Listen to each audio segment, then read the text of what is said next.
Bom, o que é, afinal, o problema de Gödel para a filosofia? O problema de Gödel está situado dentro da epistemologia, que é um campo de estudo dentro da filosofia, que também pode ser chamado de teoria do conhecimento.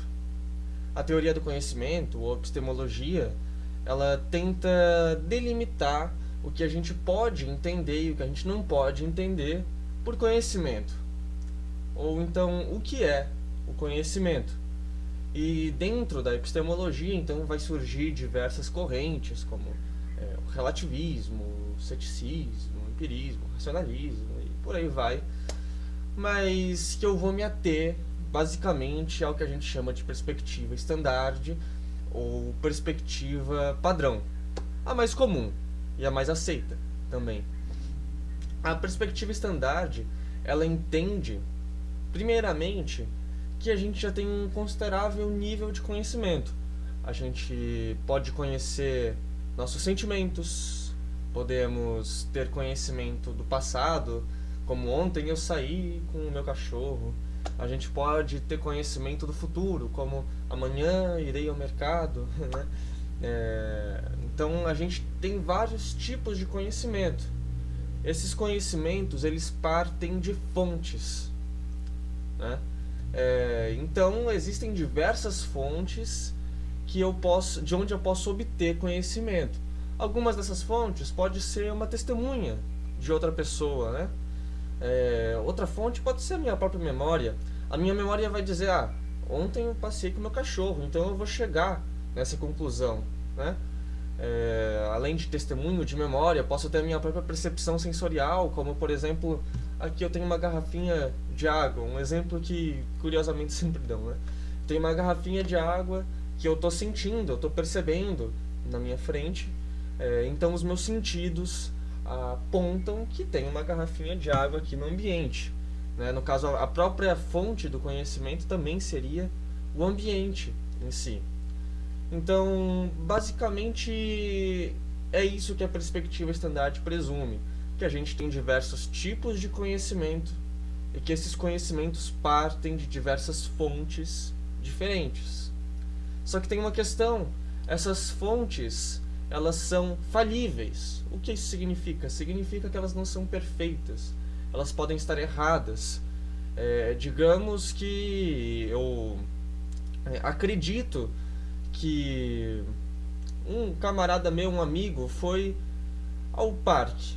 Ele falou pra mim que foi ao parque, só que na verdade ele mentiu. Ele tinha saído para fazer compras. Qual o motivo? Não me interessa. A questão é que eu tinha um testemunho. Esse testemunho era uma fonte para o conhecimento, mas que na verdade era uma mentira. O que a gente percebe então é que essas fontes não são perfeitas, mas ao mesmo tempo que não são perfeitas, que elas são falíveis, a gente tem uma tendência natural e, na verdade, correta em confiar nessas fontes. É óbvio que acerca das testemunhas a gente tem uns critérios que a gente estabelece para determinar quem é confiável e quem não é, né? Mas acerca das nossas percepções, por exemplo, quando eu vejo alguma coisa, é muito difícil que eu esteja vendo algo falso, que não existe, né? A não ser que eu esteja num estado de alucinação, o que não é comum. E não sendo comum, eu tenho uma tendência natural em acreditar nos meus próprios sentidos. Ou na minha memória, por exemplo. A memória também é falha. Existem também falsas memórias, como Freud vai explicar na teoria psicanalítica. Mas a minha memória, no geral, está correta. Eu posso descrever tudo o que fiz no dia de ontem e vamos dizer que 99% das coisas que citar vão se confirmar como corretas. Portanto, essas fontes, por mais que elas não sejam perfeitas, é comum e é aceitável que a gente tome elas como, em grande parte, verdadeiras. E partindo desse pressuposto, surge o que a gente chama de ATC, ou Análise Tradicional do Conhecimento. A análise tradicional do conhecimento vai estabelecer algumas condições para que possamos dizer que conhecemos algo. Porque ela já assume, nós conhecemos muitas coisas, essas coisas advêm de certas fontes, mas como que conhecemos? Essa é a questão. Inicialmente foram postos dois critérios primários. Um desses critérios é a verdade. Eu preciso da verdade para poder conhecer. Digamos o seguinte, que eu afirmo que Senhor Abravanel Silvio Santos é presidente do Brasil. Eu posso saber que o Silvio Santos é presidente do Brasil se isso não é verdade? Ou eu posso dizer, o Brasil é um país situado no continente europeu. Isso é um caso de conhecimento? Eu sei que o Brasil é um país situado no continente europeu. Não faz sentido. Então a gente percebe que o conhecimento, primeiramente, ele requer a verdade. Qualquer coisa que a gente presume que seja conhecimento, isso tem que ser necessariamente verdadeiro. Outra coisa, um segundo critério essencial é que, além da verdade, é a própria crença. Eu posso conhecer algo sem acreditar no que eu estou crendo? A questão é, eu sei que sou brasileiro. Imagina, né? Eu nasci no Brasil, de fato. Eu falo o seguinte, sei que sou brasileiro, mas não acredito nisso. Isso é uma questão lógica, porque não faz sentido saber algo, conhecer algo, sem crer naquilo, né? Isso é contestar uma realidade, uma verdade que é aparente a nós. Então, o conhecimento inicialmente requer esses dois critérios iniciais, tanto a verdade quanto a crença, por questão de lógica. Agora, imagine o seguinte cenário. Eu estou fazendo uma prova, uma atividade avaliativa do colégio. Essa prova é uma prova de múltipla escolha. Imaginemos ali que tem as alternativas A, B, C, D, E, como normalmente tem. E num determinado momento, imagine que a prova é de matemática, eu não sou bom com matemática. Numa determinada questão, eu não sei realizar o cálculo necessário para acertar a resposta correta. Então, ainda assim é preferível que eu assinale qualquer coisa baseado na adivinhação do que deixar a resposta em branco, porque se eu adivinhar e por acaso estiver correto, pelo menos eu tenho um ponto a mais na prova, né? O que os alunos geralmente pensam. Então, imagine que eu assinale ali a resposta B. Por algum motivo, eu acredito que aquela resposta é a correta, é a que mais me pareceu bonitinha e que eu acho que vou acertar, que vou ganhar um ponto na prova, né? Acontece que passa um tempo, o professor corrige todas as avaliações, corrige todas as atividades avaliativas ali dos alunos e a minha resposta, a resposta B daquela questão da prova de matemática, ela se revela correta. Por um acaso, eu chutei, adivinhei e acertei. Ok. A questão é, isso era um caso de conhecimento? Eu sabia que aquela era a resposta correta? Eu conhecia a resposta correta? Eu tinha crença, eu acreditava que eu ia acertar por algum motivo, né? E essa crença, ela se demonstrou verdade, a resposta se revelou como correta, mas eu evidentemente não posso dizer que sabia qual era a resposta, que era um caso de conhecimento. Portanto, a gente percebe que precisa de uma terceira posição, um terceiro critério que vai além da verdade e que vai além da justificação. Da crença. Eu acabei revelando qual é o terceiro critério, né? Mas o terceiro critério é a justificação em si. Por quê? A justificação elimina a possibilidade da adivinhação. A justificação vai dizer o seguinte, não, para eu crer em algo, e eu tenho que além de acreditar e disso se revelar correto, eu preciso ter uma justificação plausível para aquilo. Então, se eu fizesse uma conta matemática e chegasse no resultado final e falasse, não, a resposta correta é a B, de fato, aí eu teria justificação. Aí sim, seria um caso de conhecimento. Então, olha, a análise tradicional do conhecimento já se desenvolve partindo desses três critérios fundamentais que provavelmente nunca vão ser alterados. Que é o conhecimento como crença verdadeira e justificada. E isso foi aceito comumente por um tempo, até que surgiu o que a gente conhece por problema de Guerrier. O problema de Guerrier é o seguinte, não é um problema apenas em um caso específico. A gente pode dizer que é o problema do estilo Guerrier, porque ele é adaptado para diversas condições diferentes. Imagine que eu estou numa sala de aula. Nessa sala de aula tem uma aluna chamada Clara. A Clara, ela chega em mim e fala o seguinte: olha, eu tenho um celular. Ok. Ela dá o testemunho dela, ela dá ali uma justificação para que eu creia naquilo. Ela disse: não, eu fiz aniversário recentemente, minha mãe me deu um celular, eu tenho um motivo para ter um celular, eu tenho que ligar para ela de vez em quando. E eu acredito que ela tem um celular, de fato, eu tenho uma justificação plausível para aquilo. Chegando em casa, minha mãe pergunta como foi o dia, e ela pergunta assim: filho, alguém na tua sala tem um celular?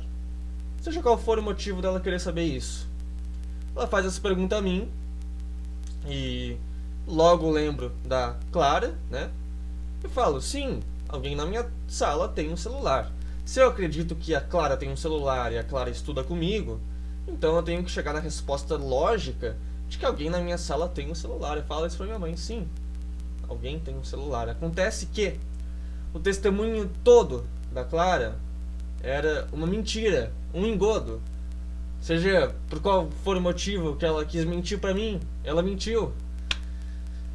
Só que, coincidentemente, um terceiro aluno, vamos dizer Marcos, por exemplo, ele tem um celular. Nunca me falou, nunca falou pra ninguém, mas ele tem um celular. Então, quando eu falei: alguém na minha sala tem um celular, pensando na Clara, ainda assim era uma resposta correta. Eu tinha uma crença, porque acreditava que aquilo se configurava como verdade. De fato, se demonstrou como verdade, porque o Marcos tem um celular. Eu tinha justificação, o testemunho de Clara. Era um caso de conhecimento? Será que era um caso de conhecimento? Então o problema de Guerrier surge para dar essa reviravolta dentro da epistemologia, né? Porque os epistemólogos vão se dedicar a tentar responder a esse problema. Talvez uma primeira resposta seria a gente rejeitar um princípio chamado falsidade justificada, que diz que a gente tem justificação suficiente para crer em falsidades, em mentiras. Então, rejeitar esse princípio é dizer o seguinte: não, você não estava justificado o suficiente para acreditar que alguém na sala tinha um celular. Você não tinha justificação o suficiente. Você foi tolo ao acreditar que alguém tinha um celular porque você não tinha justificação. Será? Talvez eu tivesse várias fontes do conhecimento me apontando para aquela direção. O testemunho de Clara, um motivo plausível, a minha própria reflexão: talvez ela precise de um celular, o testemunho de uma outra pessoa que talvez também possa ser mentiroso. Tudo aponta para aquela ocasião. Então, será que eu não tinha uma justificação plausível para acreditar? E isso não parece ser a resposta mais correta. Imagine que na verdade eu estava correto, que Clara de fato tivesse um celular.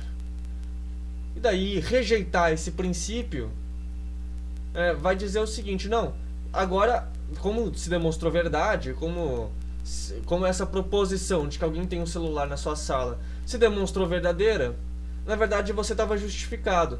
Clara tem um celular, você estava justificado em crer nisso, você tinha conhecimento. A questão é que rejeitar esse princípio torna a verdade maleável, né? Se eu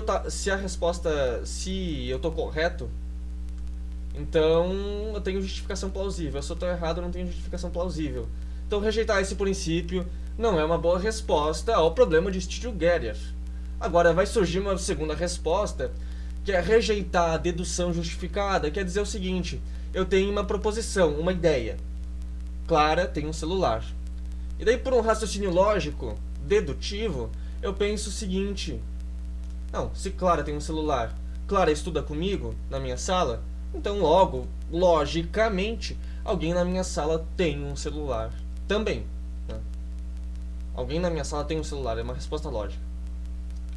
Daí, rejeitar esse princípio de que não é plausível deduzir, né, proposições lógicas partindo de outras, também não é uma boa resposta. Faz sentido? Se eu acredito que Clara tem um celular, alguém me pergunta, alguém na sua sala tem um celular, eu digo, não sei responder a isso. Faz sentido? Não faz sentido. Também não é o que a gente geralmente faz no dia a dia. Então, também não é uma boa resposta ao problema de estilo Gerer. Agora, vai surgir uma terceira opção, uma terceira hipótese, que é a teoria das 100 bases falsas, que vai dizer o seguinte: não é um caso de conhecimento se a gente parte de premissas falsas, ou bases falsas, né? Qual que é a premissa falsa? É a de que Clara tem um celular. E daí eu montei uma outra proposição a partir dessa premissa falsa. Ok, parece algo bem coerente, uma resposta correta, talvez, para solucionar o problema de estilo Gerer, mas não é bem assim. Imagina que eu um dia visse Marcos conversando num smartphone e eu pensasse, talvez esse smartphone fosse do Marcos. Eu tinha ali uma fonte do conhecimento apontando para que os dois tivessem um celular, tanto Marcos quanto Clara. E eu chego à conclusão que alguém na minha sala tem um celular, e isso é verdade, e eu creio nisso, eu tenho uma crença verdadeira justificada, baseada numa premissa falsa, que é a de Clara, né? Só que ainda assim é um caso de conhecimento, porque eu estava correto. Também tinha as bases do Marcos que se configuravam como verdadeiras. Então, por mais que pareça plausível, a teoria das 100 bases falsas também não é a resposta mais correta para o problema de estilo Gerer. Agora, existe ainda uma quarta resposta, que é a teoria dos 100 anuladores, que vai dizer o seguinte: é apenas um caso de conhecimento se a verdade não anula a justificação. O que isso quer dizer que parece tão complexo? Que é, a verdade, qual que é a verdade? Que Clara não tem um celular, vai anular a minha justificação, que eu creio que ela tem um celular. Então minha justificação passa a não ser válida, passa a não ser um caso de conhecimento. Aí sim, parece que temos algo mais plausível, palpável e concreto para responder o problema de Gerer. Então por que o problema de Gerer paira sobre os epistemólogos ainda nos tempos atuais? Porque a teoria dos 100 anuladores, ela dá uma resposta de fato concreta, mas que não é a resposta conclusiva e final sobre o conhecimento. O que isso significa? Que o conhecimento, talvez ele requer crença, verdade, justificação, e essa justificação não deve ser anulada por uma outra verdade. Parece complexo, mas eu já exemplifiquei e não é complexo não.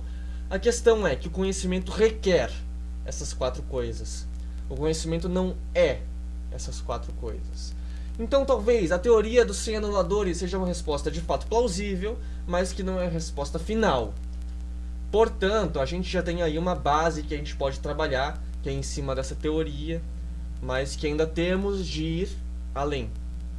O problema de Gerer continua sem solução, é um problema muito multifacetado, com diversas respostas possíveis, mas que não foi dado por respondido completamente.